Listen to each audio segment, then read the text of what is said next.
Assalamualaikum, selamat pagi. Kami kelompok 1 dari mata kuliah Fisika Plasma. Pada kesempatan kali ini kami akan mempresentasikan Fisika Plasma, treatment plasma corona discharge pada metallurgi tekstil polyester.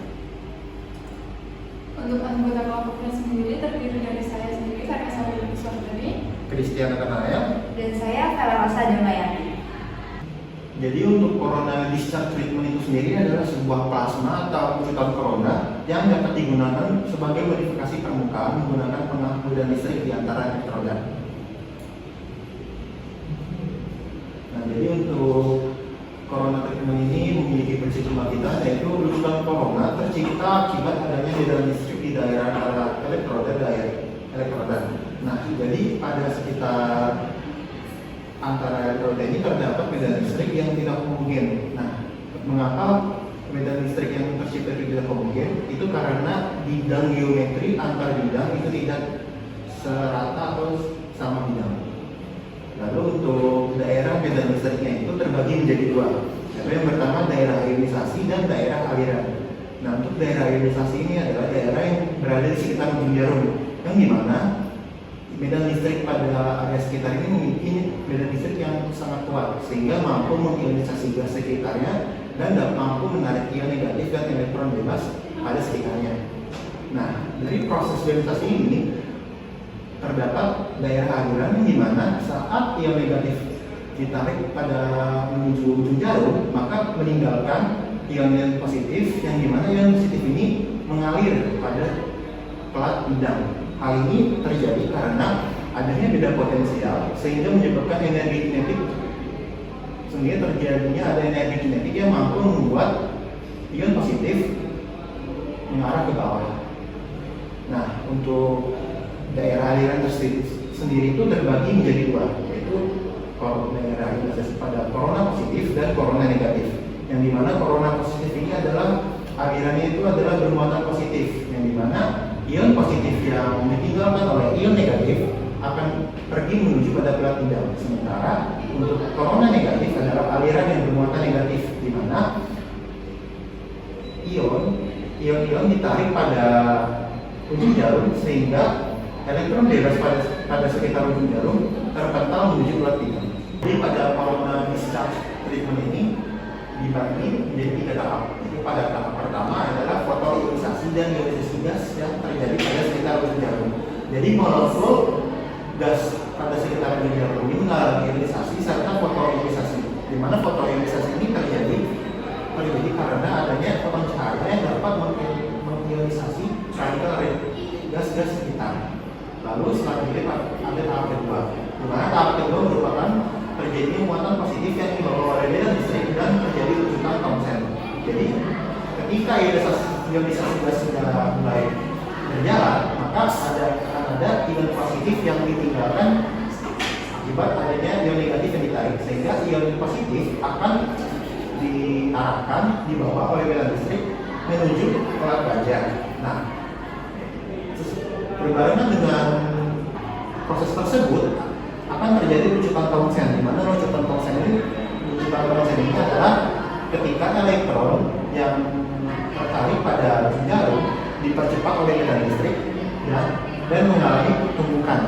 Nah, karena dia mengalami percepatan dalam pertumbukan, maka proses terbentuknya elektron bebas juga semakin meningkat sehingga menghasilkan banyaknya elektron atau ion-ion yang pada sekitar antara elektroda.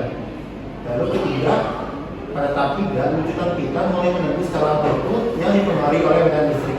Jadi pada tahap ketiga ini dia sudah mulai melakukan yang namanya etching. Jadi etching itu adalah ketika ion dan energi kinetik menuju permukaan, ion dapat mengembalikan energinya serta meningkatkan energi pada permukaan.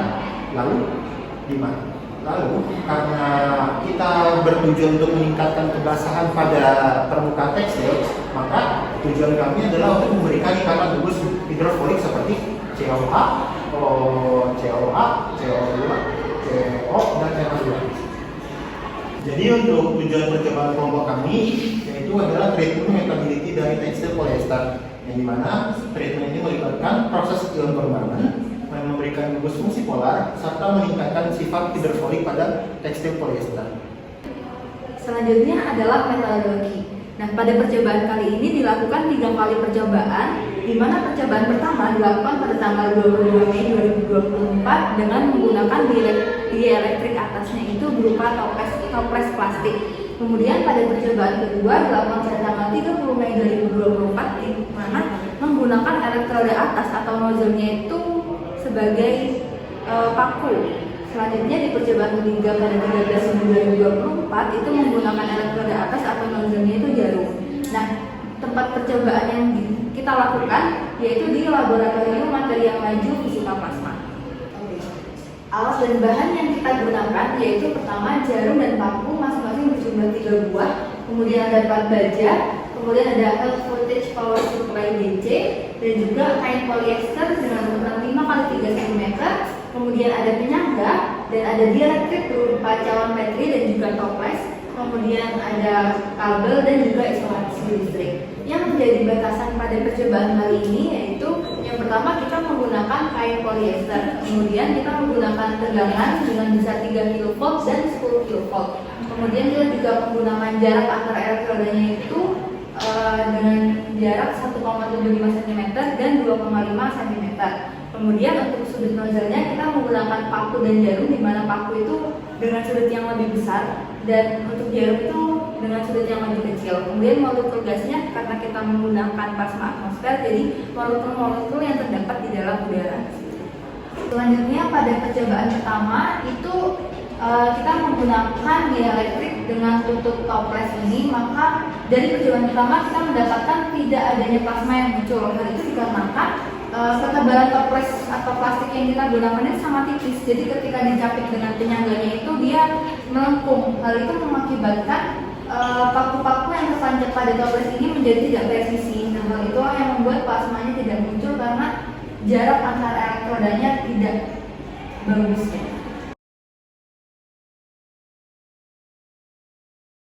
Selanjutnya pada hasil percobaan di percobaan kedua kita telah mengganti dieelektriknya ini menggunakan cawan petri dan untuk nozzle-nya kita menggunakan 3 buah paku. Nah, di mana kita menggunakan 2 tegangan yang berbeda yaitu pada tegangan 3 kV dan juga tegangan 10 kV. Nah, pada tegangan 3 kV itu plasmanya tidak muncul. Kemudian kita menaikkan tegangan yang lebih tinggi hingga 10 kV dan kita dapatkan hanya ada 1 plasma yang muncul di tengah-tengah. Nah, apabila diamati dari ketiga paku ini jarak yang paling dekat antara elektroda ini yaitu adalah paku yang paling tengah. Jadi jarak antara paku yang paling tengah dengan elektroda bawah ini dia memiliki jarak yang lebih sempit daripada kedua paku di sampingnya gitu.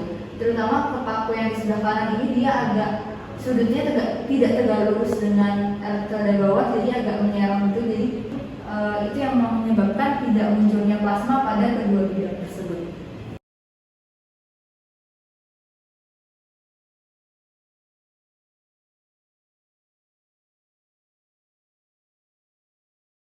Untuk selanjutnya yaitu hasil percobaan pada percobaan ketiga. Di sini kita sudah mengganti cawan petrinya, membaliknya sehingga diharapkan untuk posisi dari jarum-jarumnya itu sejajar. Nah, pada percobaan ketiga ini kita mengganti bahan elektroda yang atas menjadi yang tadinya paku menjadi jarum dan juga dilapisi dengan kain polyester agar diharapkan untuk si jarum-jarum ini terbentuk sejajar di bawahnya cawan petri tersebut. Nah, pada percobaan ketiga ini didapatkan plasma yang lebih stabil. Hal ini dapat dilihat dari daya atau pulsa yang dihasilkan dari percobaan plasma pada jarum-jarum ini terlihat lebih tebal dari percobaan yang sebelumnya. Nah, kemudian ini juga dilakukan treatment etching pada kain polyester dengan ukuran 5 x 3 cm. Pada titik ini dan juga ini dapat dilihat kita melakukan treatment pada kain polyester dengan ukuran 5 x 3 yang menghasilkan bahan polyester tersebut mengalami pengikisan atau etching pada satu titik tertentu saja. Hal ini karena munculnya plasma hanya pada satu titik tertentu saja sehingga perlakuan etching tidak merata ke seluruh bagian permukaan kain polyester. Untuk selanjutnya yaitu pembahasan tentang analisa hasil. Nah, di sini kita mendapatkan hasil plasma corona yang terbentuk dalam percobaan adalah plasma corona yang positif.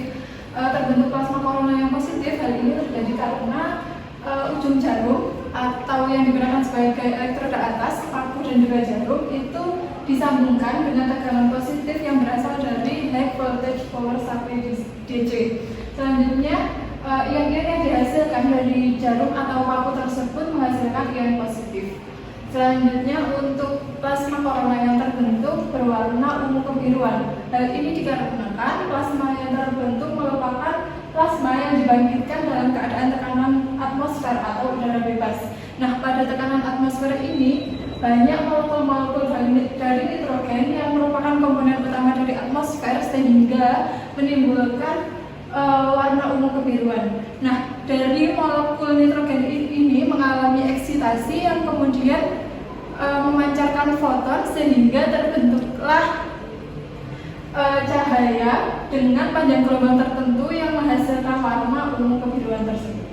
Untuk selanjutnya, bentuk plasma yang terbentuk dari plasma corona yang kita buat yaitu terbentuknya yang pertama discharge Thomson atau lucutan Thomson. Lucutan Thomson ini yang merupakan tahap awal dari pembentukan plasma corona. Hal ini terjadi di mana ketika elektron-elektron bebas tersebut mengalami eksitasi dan juga ionisasi sehingga terjadinya tersebut karena adanya percepatan elektron-elektron bebas tersebut dipercepat dan juga mengalami tabrakan sehingga mengalami ionisasi. Selanjutnya, setelah terjadi discharge Thomson akan terjadi glow discharge, di mana glow discharge ini tahapan setelah discharge Thomson karena mengalami ionisasi tersebut, elektron-elektron bebas yang mengalami ionisasi akan terionisasi kembali hingga ke keadaan yang paling stabil. Selanjutnya, karena tersebut terjadi secara terus-menerus, maka di sini mulai terbentuklah cahaya atau foton yang dapat dilihat dengan mata telanjang. Terbentuknya lucutan plasma corona yang selanjutnya yaitu pada tahap arc discharge atau tahapan yang terakhir. Nah, pada tahap ini terjadi pengaliran arus listrik yang secara terus-menerus sehingga arus listrik dalam tahapan ini akan meningkat secara signifikan yang menyebabkan suhu dan juga energinya meningkat secara signifikan. Hal ini menyebabkan suhu yang terdapat pada lucutan arc discharge ini elektron-elektron pada plasma ini akan mengalami eksitasi yang signifikan sehingga terbentuklah plasma dengan bentuk busur. Oke, selanjutnya adalah kesimpulan. Nah, kesimpulan yang dapat kita ambil dari percobaan kali ini yaitu terdapat berbagai macam faktor yang mempengaruhi fenomena lucutan dari plasma corona ini. Di antaranya yang pertama ini adalah tegangan tinggi.